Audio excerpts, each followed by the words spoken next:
जी, बांग्लादेश की जो आपने बात की है बिल्कुल ऐसा ही है कि जिस दो कौमी नज़रिए को कहते थे कि खलीज बंगाल में गर्क कर दिया है, वो खलीज बंगाल से उभरा है और एक तूफ़ान की सूरत में उभरा है और पूरे बंगाल पे छा गया है। अच्छा, इससे एक चीज़ और जो मैं इसको मतलब जितना मैंने स्टडी किया है मुझे समझ आई है कि देखें, एक छोटी सी अक़लियत किस तरीके से मुसल्लत हो जाती है पूरे मुल्क के ऊपर, और उसके बाद उस मुल्क का एक ख़ास तरह का परसेप्शन बनाती है जिसका हकीकत से कोई ताल्लुक़ नहीं होता। कि जब तक मीडिया के बल पर, मीडिया के बल पे, जो उसकी स्टेट पावर है उसके बल पे, जो स्टेट नैरेटिव है उसके बल पे, वो चाहे सफारती अंदाज में उसको कन्वे किया जाए, मीडिया के थ्रू किया जाए या पॉलिसीज़ के थ्रू किया जाए, लेकिन वो बना देती है। मतलब जब तक ये जो शेख मुजीबुर रहमान का मतलब शेख हसीना तो एक छोटा सा उसका जो है ना हिस्सा है, पूरा शेख मुजीबुर रहमान की जो थॉट थी या जो फ़िलासफ़ी थी वो बंगाल के अंदर रही है। तो ऐसे लग रहा था कि बंगाली जो है वो पाकिस्तान से शदीद नफ़रत करते हैं।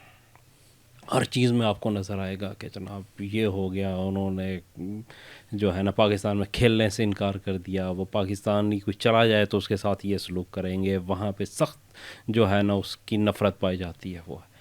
और जिस दिन ये तिलिस्म टूटा उसके अगले दिन एक नया बांग्लादेश था कि वहाँ पे उर्दू की मोहब्बत अगर आप देखें तो ढाका यूनिवर्सिटी के अंदर उनकी दीगर जो है ना उसके ऊपर उर्दू तराने पढ़े जा रहे हैं। इकबाल डे मनाया गया वहाँ पे इस 9 नवंबर को, कायद आज़म की जो है ना वो इतनी तकरीबात की गई और वो हुआ।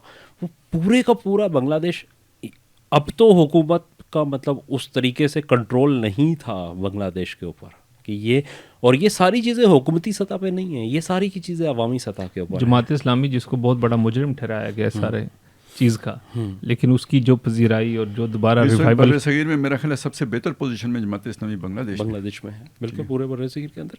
और मतलब वहाँ पे वो लोग कहते हैं, मतलब वो बनाया गया कि जी वो पंजाबी जो है ना वो रज़ाकार जो थे, उनको जिन्होंने किया था वो गद्दार थे, वो थे।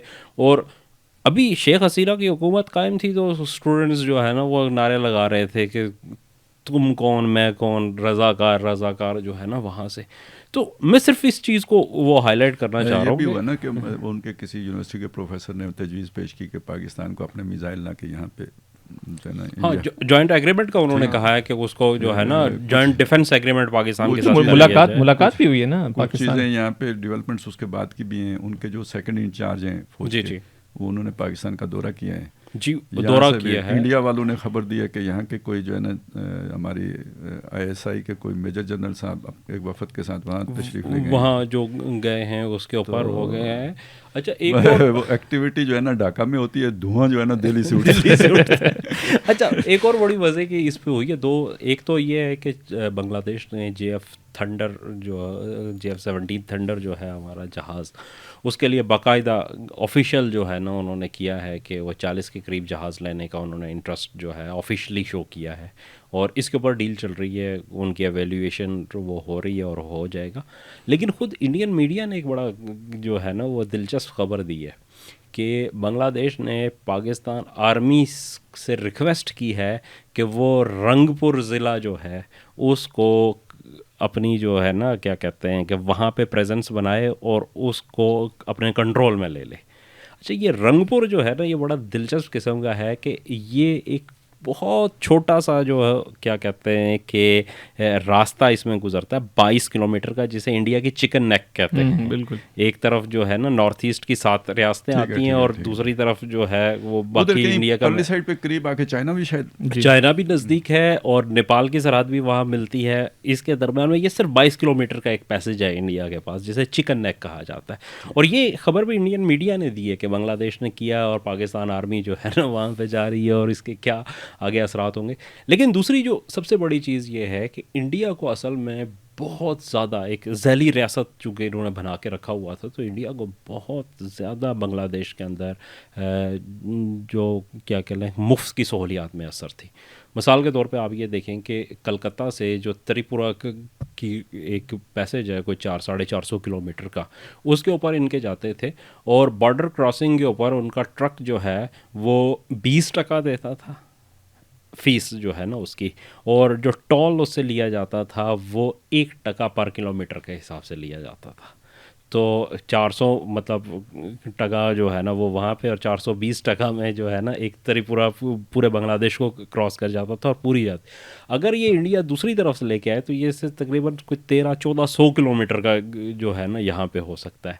और बांग्लादेश के अपने जो रूटीन का वहाँ पे है टोल जो लिया जाता है, वो कह रहे हैं कि पर किलोमीटर 3% का वहाँ पे टोल है, जो बांग्लादेशी ट्रक जब मूव करते हैं तो उनको वो पड़ती है। दूसरे ममालिक का तो इससे भी ज़्यादा हमेशा दुनिया में के अंदर जो है ना वो मतलब इवन पाकिस्तान में हमने सी पैक जो है उसके अंदर बड़े पैमाने पे वो कर रहे हैं, इन्वेस्टमेंट आई है इसके ऊपर इसे किया, लेकिन वहाँ पे मतलब इस किस्म की सहूलियात जो है ना उन्हें दी गई थी।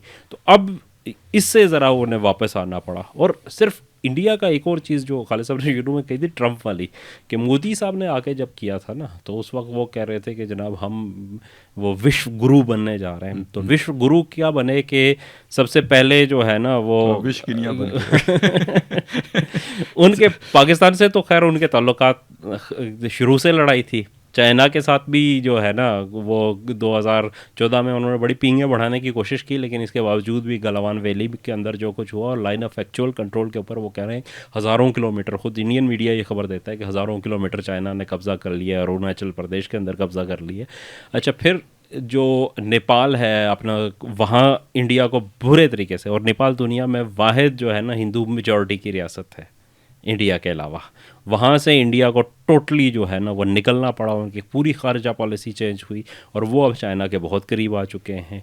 मालदीव के अंदर जो है ना इंडिया आउट के नारे के ऊपर एक नई हुकूमत वहाँ पे बनी है, और जिसने इंडिया की जो मिलिट्री प्रेजेंस थी उसको भी, और जो इनके सफारती जो उनका गलबा था उसको भी वहाँ से ख़त्म कर दिया। श्रीलंका के ऊपर जो है ना एक बहुत बड़ी शिकस्त देखनी पड़ी, शिकस्त जो इंडियन जो लॉबी का एक फेवरेट वहाँ पे हुकूमत थी, राजा पक्से फैमिली जो थी वहाँ पे, उनको इवन श्रीलंका छोड़ के भागना पड़ा वहाँ से।